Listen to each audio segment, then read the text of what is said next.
kemudian dilakukan cross check dari hasil interpretasi yang sudah dilakukan. Hasil interpretasi itu Anda sudah punya data, ada berapa kelas, kemudian yang akan diuji dicek di lapangan itu berapa titik gitu. Nah, uji akurasi itu pada prinsipnya untuk mengukur seberapa akurat peta yang Anda interpretasi. Jadi setiap interpretasi itu harus diukur akurasinya berapa dalam bentuk. Mungkin saya lewati teori-teori lainnya ya. Ini langsung ke bagaimana pengambilan di lapangan. Ini yang bocor ini.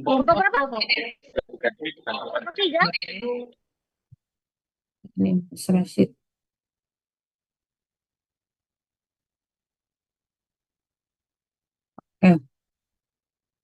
Jadi harus ada foto, ada titik koordinasi, ya, dan sebelum ke lapangan itu sudah ada koordinat juga yang akan dibawa ke lapangan. Koordinatnya Anda datangi koordinat yang Anda sudah catat dari hasil peta citra Anda, kemudian eh, nanti di sampai tersebut dicek apakah benar penggunaan lahan yang Anda sudah interpretasi itu benar adanya di lapangan gitu.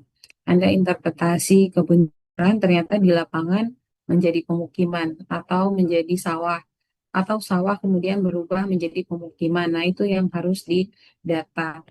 Kemudian,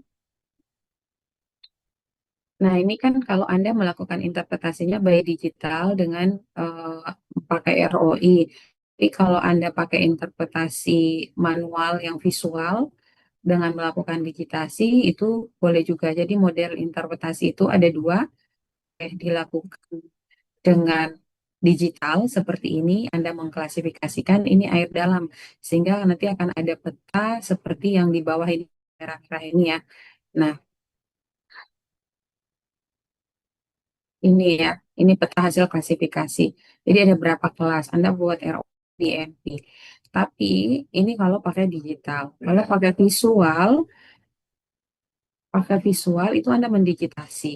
Anda digitasi, kemudian Anda berikan keterangan yang Anda digitasi itu kelas penggunaan lahannya apa? Kelas penggunaan lahannya apa?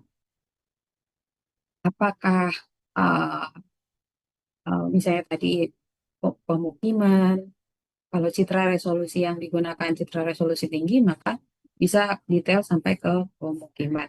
Tapi kalau resolusinya menengah, misalnya dari lensa, teman-teman Mas Andika dan kawan-kawan, citranya citra apa? Yang dipakai ke lapangan apa? Bangsa Terusin Bu. 8, Bu. Citra yang dipakai ke lapangan citra apa?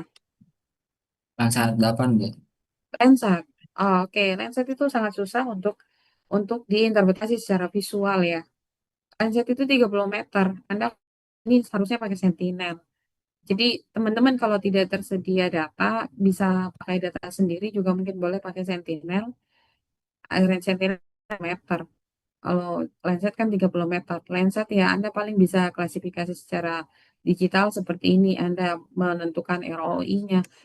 Kalau interpretasi visual itu dari Landsat sangat sangat susah ya. Mungkin akan banyak banyak bias pada saat melakukan digitasi. Nah, kemudian ini prinsipnya menentukan sampel. Jadi dari semua klasifikasi itu tidak semua tentu yang akan Anda datangi di lapangan. Jadi Anda harus punya sampel. Berapa sampel yang harus diambil di lapangan?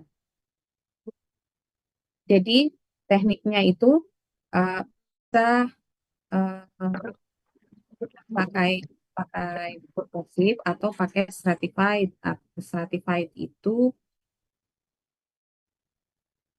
Stratified itu misalnya berstrata ya, ada perwakilan dari kelas penggunaan lahan di kelas yang datar. Sekian sampel saya ambil. Ada penggunaan lahan di kelas yang landai. Sekian sampel. Jadi membuat eh, acuan ya untuk mengambil titik sampel yang Anda akan uji akurasi itu harus ada acuannya. Kemudian bagaimana menguji akurasi? Nah, ini yang ini khususnya ya. Ini kuncinya ada di tabel yang ini yang overall akurasi.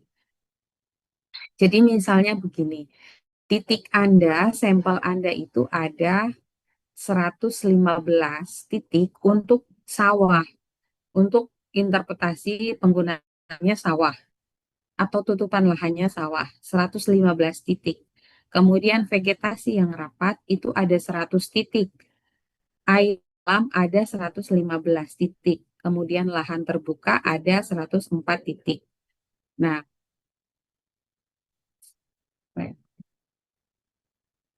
ini ya, ada 104 titik. Nah, ketika ini hasil klasifikasi, ini hasil peta Anda. Anda sebelum melakukan ke lapangan, Anda harus membuat klasifikasi dulu. Apakah mendigitasi atau melakukan klasifikasi multispektral pakai ROI di NV, di software. Nah, pada saat Anda sudah menemukan titik ya, ada 115 titik. Pada saat Anda ke lapangan, Anda cek di lapangan, data referensi ini ground truth ya, data lapangan. Ketika Anda cek di lapangan, oh sawah eh, beneran sah di lapangan itu ada 65 titik. Kemudian titik yang lainnya ternyata ada 4 titik yang menyimpang, yang tadinya sawah menjadi vegetasi rapat. Kemudian yang tadinya sawah menjadi ternyata di lapangan itu air dalam ada 22. Yang tadinya sawah, Anda identifikasi sawah di peta, ketika di lapangan Anda datangi ada 24 yang melenceng menjadi lahan terbuka. Nah, ini dicatat, ini cara tabel ini untuk mencatat.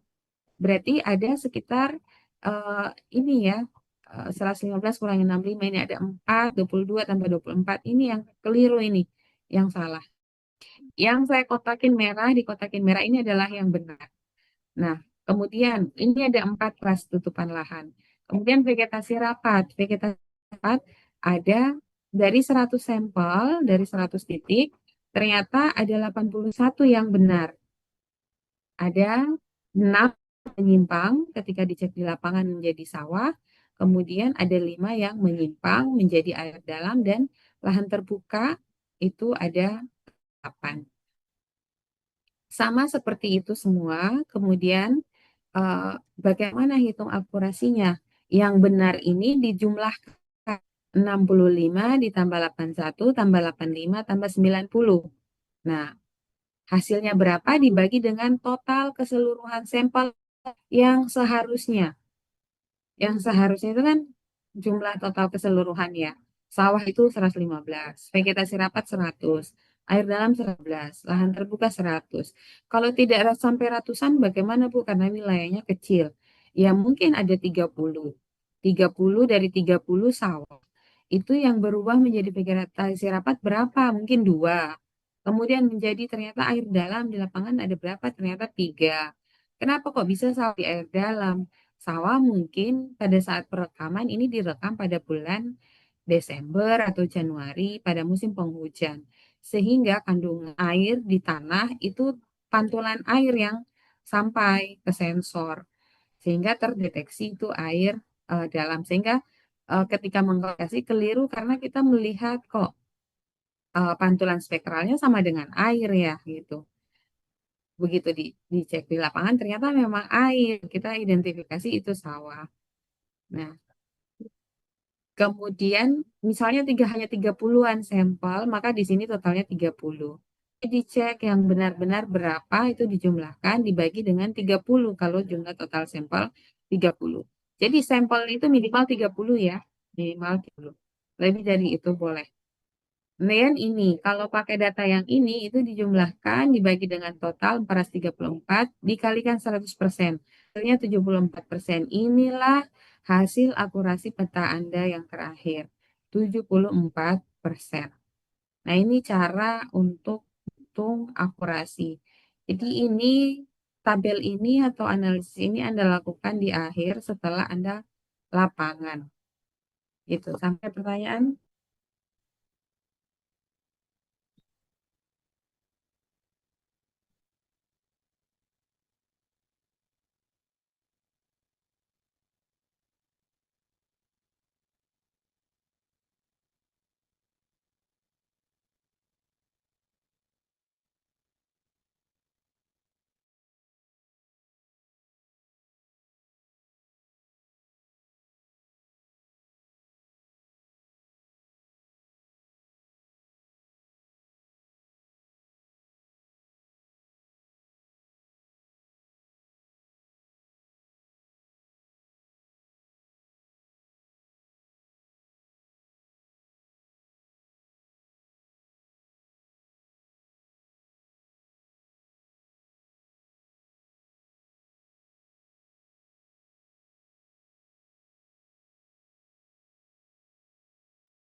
Sudah jelas ini hitung akurasinya. Ada pertanyaan? Bu, saya mau bertanya, Bu. Ya, gimana Mas Joda? Bu, tadi berarti itu data klasifikasinya itu ditulisnya yang hanya ditemukan di daerah tersebut ya, Bu? Apa emang sudah ada yang harus dicarinya gitu? Apa Ya. yang cuman ditemukan saja? Oke, jadi begini ya. Kan Anda melakukan klasifikasi ya. Anda melakukan klasifikasi itu pakai metode apa? Mau interpretasi visual, mendigitasi, atau melakukan klasifikasi multispektral pakai ROI. Anda pakai yang mana? Coba Mas Yoda. Yang visual mungkin. Visual. Oke. Dari visual itu kan Anda mendapatkan sekian kelas. Anda melihat secara visual, oh ini itu vegetasi rapat, ini sedang. Ini tidak harus mengacu ke tabel ini ya klasifikasinya. Bisa jadi mungkin uh, Anda di situ ada lahan terbuka, ada uh, apa kawasan industri atau apa gitu pemukiman atau lahan terbangun. Ditulis lahan terbangun. Nah, dari lahan terbangun itu kan Anda sudah punya ini daerah-daerah, oh ini yang Anda identifikasi sebagai lahan terbangun. Kalau ada banyak, ternyata misalnya seperti, nah ini misalnya ya peta ini, peta yang di bawah. Dari peta ini, misalnya Anda akan menentukan titik. Cara penentuan titik itu secara acak. Anda tentukan harus ada perwakilan setiap kelas. Minimal 30 sampel. Minimal 30 sampel untuk semua kelas.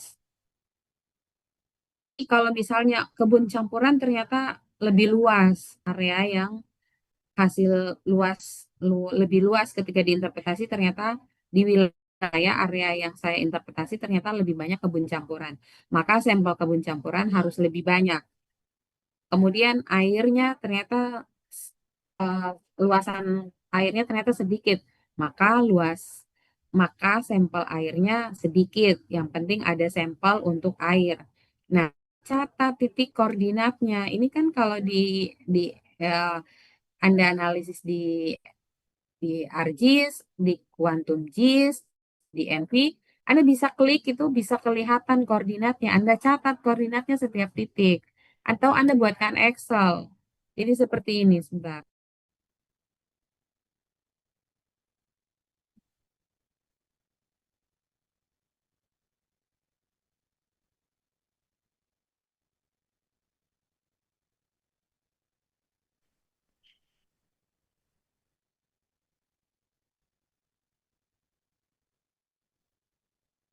Oke, ini Anda hasil interpretasi. Anda hasil interpretasi. eh,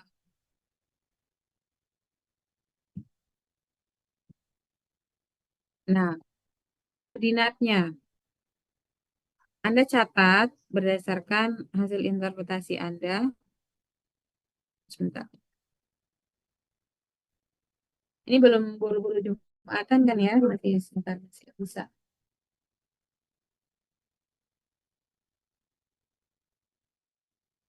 Nah, ini saya mau ngelakuin foto apa nggak bisa.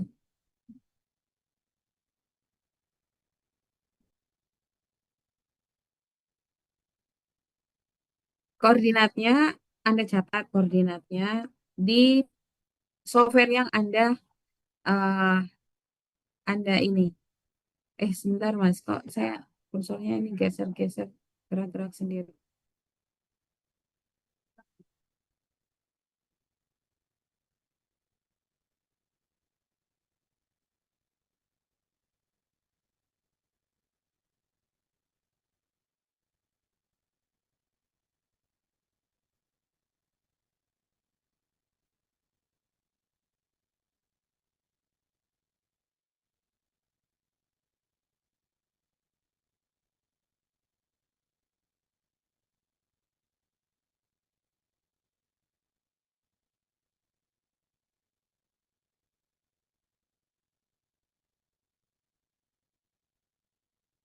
Ini Anda catat koordinat.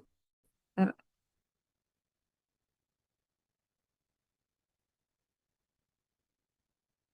Kemudian Anda juga koordinat di peta ya, koordinat di peta.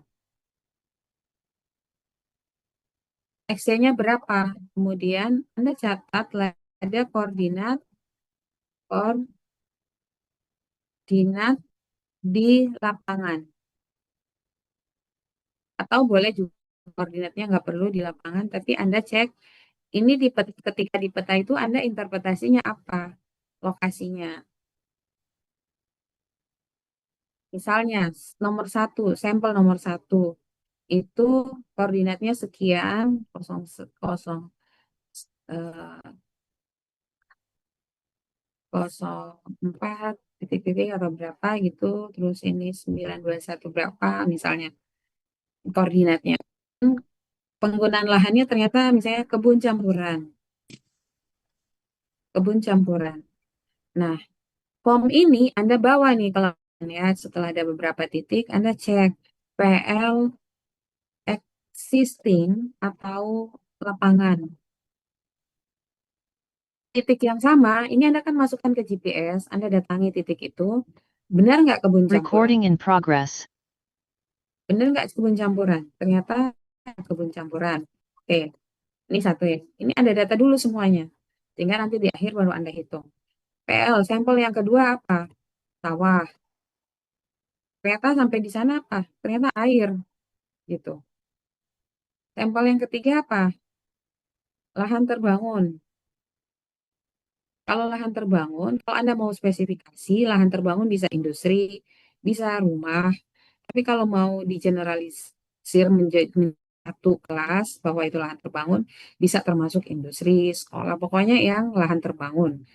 Lahan terbangun, eh, ternyata, ini katakanlah tadinya sawah ya, ternyata ini lahan terbangun ketika di lapangan. Nanti Anda sampai dulu seperti ini, Anda hitung. Yang benar menjadi kebun campuran itu ada berapa ya? Kebun campuran menjadi kebun campuran itu ada berapa? Ada 6, ada 15. Kebun campuran menjadi lahan terbangun. Ada berapa? Misalnya, ada 5. Kebun campuran jadi sawah. Itu ada berapa? Ada 3. Data ini yang Anda masukkan di tabel tadi. Di tabel uji akurasi. Nah ini, berarti yang overall ya, yang ini. Bentar. Oh yang ini.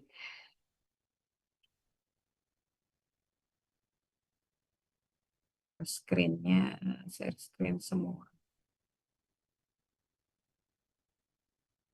Kebun campuran benar menjadi kebun campuran itu ada 15.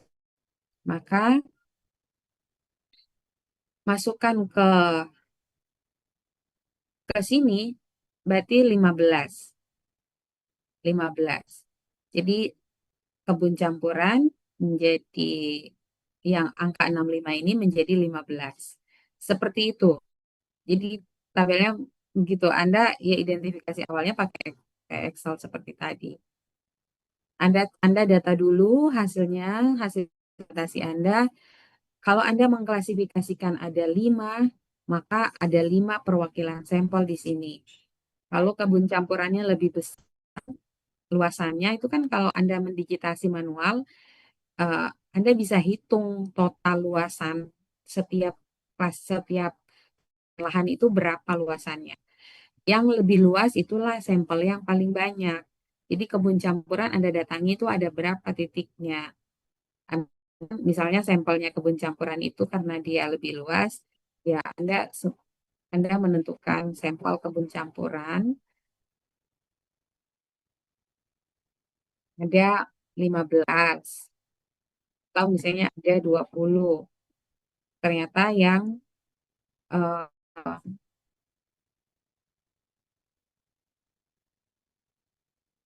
ketika dicek di lapangan 15, 11, 18. Nih ya. Dicek di lapangan dari 20 kebun campuran itu ternyata yang benar hanya 15, yang menyimpang menjadi terbangun itu ada 2 titik, kemudian yang menyimpang menjadi sawah itu ada 3 dari titik-titik yang Anda sudah set di peta Anda. Jadi akor itu dicatat titiknya. Jadi kalau Anda sudah mencantumkan titik itu sebenarnya bisa diekspor. Ada caranya ya untuk bisa diekspor menjadi data tabulasi itu langsung langsung mengekstrak titik koordinat. Jadi Anda langsung copy titik koordinat, Anda bisa lihat. Jadi tidak mencatat manual gitu. Anda ada kelihatan titiknya. Nah, itu ya kemudian eh, bisa didata titik-titik itu perwakilan dari semua kelas penggunaan lahan yang Anda sudah identifikasi gitu. Jadi tidak mungkin ada misalnya sawah Anda cek padahal di penggunaan lahan yang Anda interpretasi tidak ada sawah gitu. Jadi berdasarkan apa yang sudah Anda interpretasi. Begitu Mas Jauda, paham nggak? Menjawab nggak? Sudah menjawab, Bu. Terima kasih, Ibu. Ya. Ada lagi yang mau ditanyakan?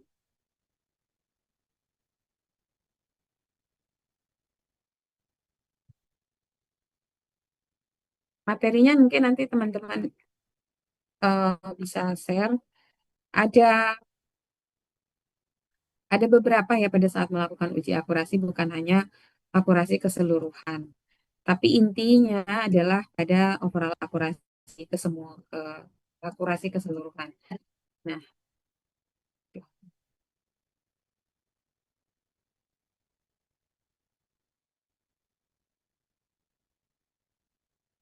caranya sama, ada akurasi yang dinilai dari sisi si yang memproduksi dengan sisi si pengguna. Jadi kalau dari yang memproduksi itu namanya, yang membuat itu namanya produser akurasi. Kemudian yang menggunakan peta dari sudut pandang pengguna peta itu ada namanya user akurasi. Nah, kalau akurasi keseluruhan yang biasanya orang tanya, apa sih akurasi interpretasi petamu? Nah, itu jawabannya adalah di hasil perhitungan overall akurasi. Kalau yang ini dihitung tapi tidak bukan akurasi keseluruhan. Kalau ini cara menghitungnya adalah melihat perspektif dari si pembuat peta, berapa piksel atau ini bisa piksel, bisa juga titik sampel yang benar dalam satu kategori dibagi dengan eh, jumlah dalam kolom. Jadi jumlah pikselnya dalam ini ya, jumlah dalam kolomnya. 65 dibagi 75 dikali 100 berapa? 87%. Berarti untuk kategori sawah itu akurasinya 87%. Kemudian yang vegetasi rapat, ini yang benarnya 81, total nomnya ini ada 103. Nah, 103, 81 dibagi 103 itu 79. Ini kalau dari si pembuat peta. Kalau dari si pengguna peta, yang dibagi barisnya, jumlah total sampelnya. Jadi 65 dibagi 115. 81 dibagi 100. Jadi ke barisnya ya, yang di kategori baris. Dalam kategori baris yang dibagi kemudian di 100%. Itu dari kategori si pengguna. Jadi dari kategori si pengguna ternyata akurasi mengidentifikasi sawah itu 57%. Tapi dari kategori si pembuat peta itu ada 87%. Ada perbedaan itu.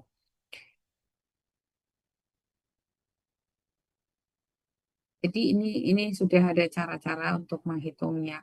Jadi kalau Anda menguji akurasinya itu pixel, jadi melakukan masukkan ini ROI seperti cara ini, maka yang diuji adalah jumlah pixel. Kan ada air dalam ketika Anda kan seperti ini itu ada berapa jumlah pixelnya, itu jumlah pixel yang dimasukkan.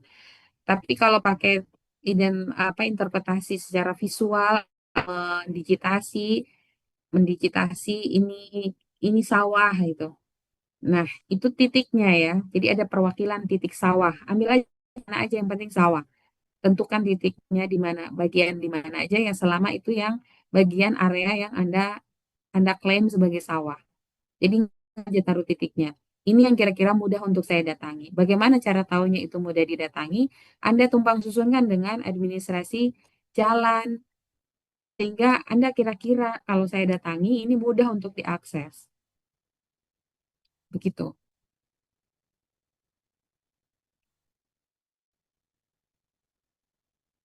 Itu teman-teman, ada yang mau ditanyakan lagi?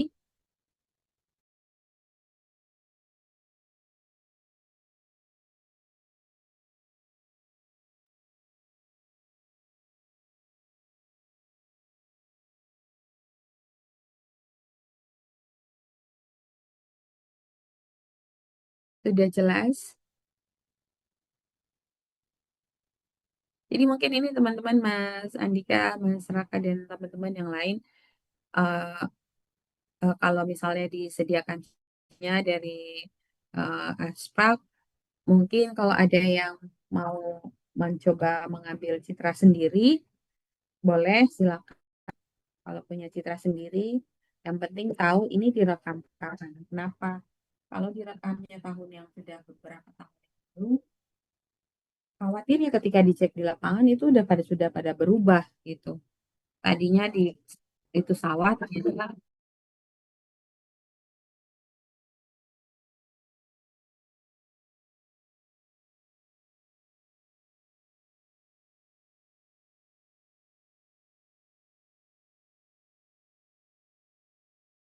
oh, ini ternyata milik.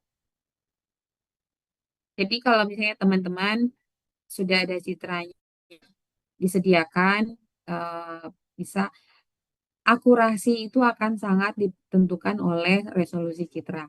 Kalau lensa ya mungkin 70-an itu sudah bagus hasilnya. Tapi kalau makin tinggi, misalnya sentinel, nah itu bisa lebih tinggi lagi akurasinya. Karena akan lebih jelas. Lenset itu kadang-kadang kan vegetasi rapat dengan yang sedang atau sawah dengan tanah terbuka itu agak susah itu dibedakan kalau misalnya ini citranya diambil di bulan Agustus atau Juni musim kering, kan jadi lahan terbuka terlihatnya terbacanya. Nah, itu. Jadi Anda lakukan interpretasi, waktu Anda mungkin harus membuat digitasi, petanya juga harus peta hasil investasi harus dibuat, harus dilampirkan di laporan, lihat, kemudian hasil perhitungan uji akurasinya, ada titik koordinat, ada bukti dokumentasi Anda di lapangan untuk ngecek di lapangan, dan ada lampiran jumlah sampelnya, titik-titik koordinat sampelnya. Itu ada pertanyaan?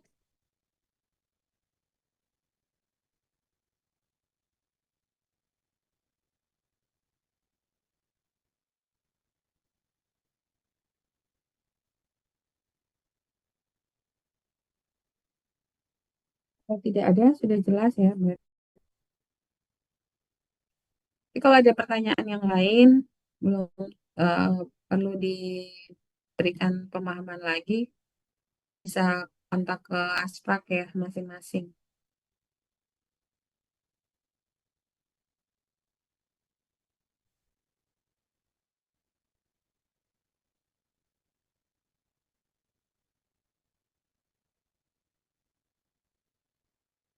Sudah ini Mas Andi,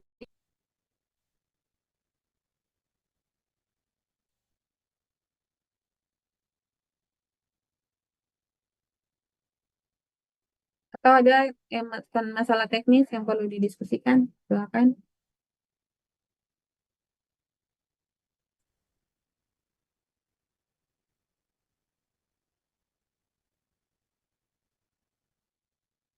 Kalau tidak ada, mungkin dari saya cukup. Silakan saya kembalikan ke Mas Andi.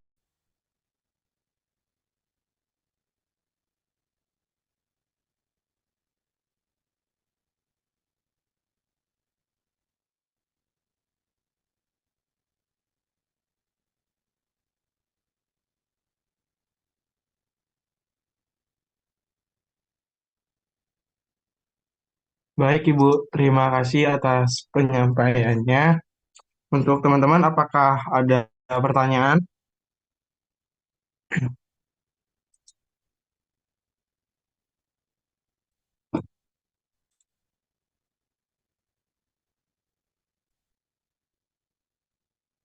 Jika tidak ada, eh, kalaupun nanti bakal ada, bisa ditanyakan lagi ke Asprak masing-masing ya, teman-teman. Dan untuk nama-nama yang belum ada, tapi sudah mengisi Gform, bisa di list ya.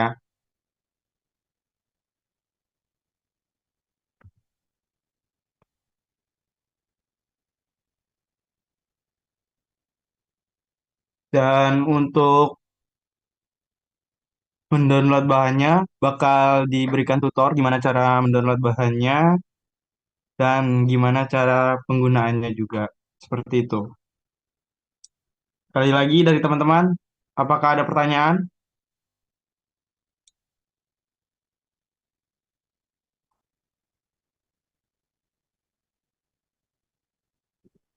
Permisi Mas, Oh ini iya, tentang silakan. perpanjangan gimana ya Mas? Perpanjangan gimana? Minta deadline-nya diundurin itu Mas beberapa jam. Ini mungkin itu acara ya, laprak kemarin-kemarin itu ya.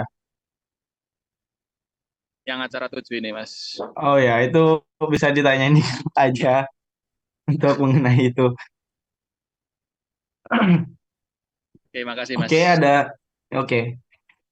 Ada pertanyaan lagi, teman-teman?